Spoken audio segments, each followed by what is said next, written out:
Welcome, WWE Universe and wrestling fans. My name is Tim Reynolds, and this is WWE Show Review on Tim Reynolds Show. Make sure you like and subscribe as we're reviewing the premium live event, Bad Blood from Atlanta, Georgia. And we had a stacked card on this one, as this premium live event would kick off with Drew McIntyre versus CM Punk inside Hell in a Cell. Talk about Bad Blood, as these two bitter rivals have been going at one another for months. And it would all come to a conclusion in this match, as we would see these two beat the hell out of each other inside Hell in the Cell. And the Cell would not be forgiving on either one of these superstars, as we also seen weapons such as a table and the steel steps, and also a toolbox full of tools that were used against one another, including CM Punk hitting Drew McIntyre over the skull with the toolbox, which actually ended up causing a laceration, with 16 staples having to be given to Drew McIntyre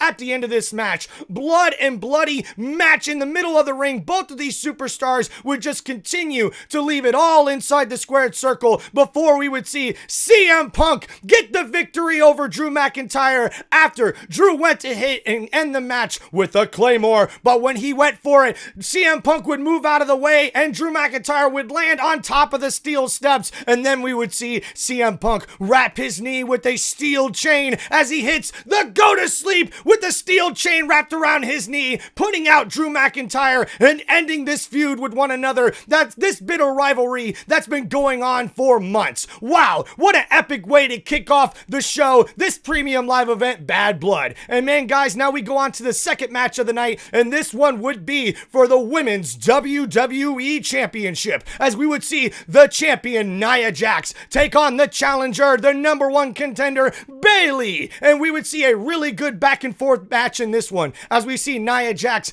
dominate once again, as she always does in the women's division. But Bayley would fight back in this one and have a chance to win it at the end. But unfortunately, Tiffany Stratton, Miss Money in the Bank, would come in and she would wreck Bayley's plans of becoming the new WWE Women's Champion, as she would help Nia Jax, and Nia Jax wins and defends her WWE Women's Championship and retains the title in this match thanks to the help of Tiffany Stratton. But we would also see some tension after the match, as it looked like Nia Jax would wake up in the middle of the match and it looked like Tiffany Stratton was going to cash in the Money in the Bank briefcase once again, but she did not cash in the contract, and we would see Nia Jax confront her about that after the match, really sending some big warnings to Tiffany Stratton, as Nia Jax is not playing around, as she gets the victory here on the premium live event, Bad Blood. And then, guys, we move on to another bitter rivalry, as we would see Damian Priest taking on Finn Balor of the Judgment Day. These former friends look to end their bitter rivalry against one another, and this feud would come down to both men leaving everything inside the squared circle here at Bad Blood. And of course, we would not see long into this match before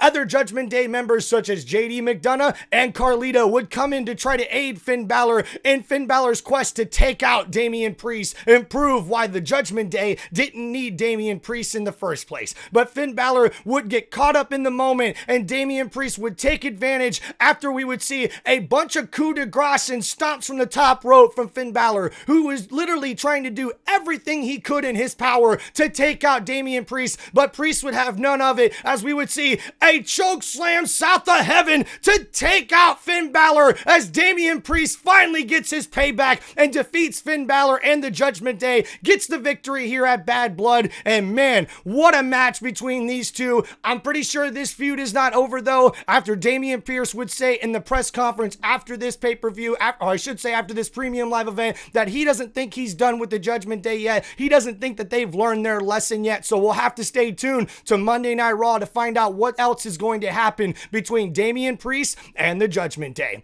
Okay, guys, moving on to our next match. Damian Priest's Terra Twin, Rhea Ripley, the number one contender, would take on Liv Morgan for the Women's World Championship. And guys, we would have one heck of a match in this one, as the champion and the challenger would leave everything inside the squared circle, showing off their athleticism. And not only that, let's not forget Dirty Dominic Mysterio hanging above the ring ring in a shark cage, looking so helpless as he can't do anything to help out his girlfriend Liv Morgan in this matchup. But we would actually see Dominic Mysterio sort of escape the cage, if you will. He ends up dangling and hanging from the shark cage at one point, and Rhea Ripley is loving this as she takes advantage of it and grabs a kendo stick and starts hitting and beating the hell out of Dominic Mysterio at one point in this matchup. Now, Rhea Ripley really dominated this match for the most part, but we would see a surprising ending as we would actually find out that Rhea Ripley would end up winning this match, but it would be by disqualification as we would see the return of Raul Rodriguez as she would come in and help out her friend and her old tag team partner Liv Morgan and help her in this matchup.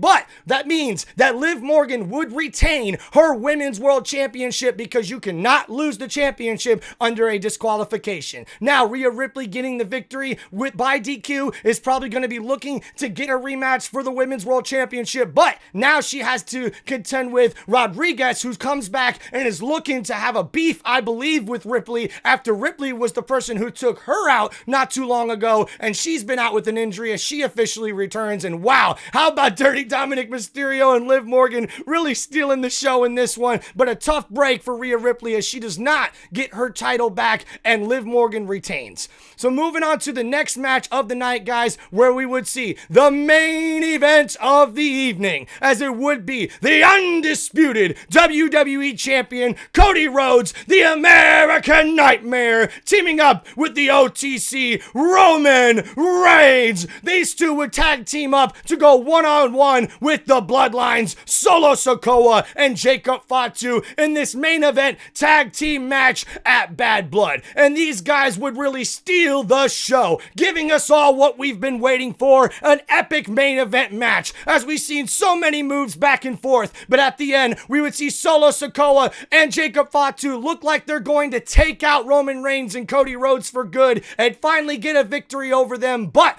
out of nowhere, we would see the return of Jimmy Uso. That's right, as he takes out the other Bloodline members after they came out to aid Solo Sikoa and Jacob Fatu, beating up and taking down Roman Reigns and Cody Rhodes. But with Jimmy coming in, he would help even the odds, having the backs of both of these guys, Rhodes and Reigns. And man, we would see these guys go on to beat down Solo Sikoa and Jacob Fatu as Cody Rhodes and Roman Reigns gets the victory in this match. But we would see some crazy stuff after this match was over, folks, as Cody Rhodes was getting beat up and a surprised attack by every single member of the Bloodline as Roman Reigns and Jimmy Uso was walking away. And Jimmy would look at Roman Reigns as Roman Reigns and Jimmy looked back at the ring, Cody Rhodes being beat up and attacked, and Uso would say, "Us, you gave him your word, man. You got to go in there. What are you going to do? I'm going to follow you." And we would see Roman Reigns and Jimmy Uso come to the aid of the WWE Champion in the ring, taking out Solo Sikoa and the rest of the Bloodline. But guys, that would not be all. After they were aided, we would then see the return of The Rock, the final boss. As the music hit, the crowd went wild. The WWE Universe was losing their minds. And I tell you what, folks, The Rock didn't even say one word as he makes just a couple of hand gestures, including counting down to his music coming back on after a gasp from the crowd as everyone was in shock. The return of The Rock, the final boss. But then he would give us this gesture, and man, there would be a viral clip after this show. After Bad Blood went off air, we would see The Rock on his IG talk about how pissed off he is of what's been going on the last 6 months, and we're gonna have to wait to find out what The Rock is gonna do or say about it this upcoming Friday Night SmackDown. Wow, what an amazing ending to this premium live event, Bad Blood for WWE in Atlanta, Georgia. But guys, we had another little tidbit at the very end of this, as we would see on social media,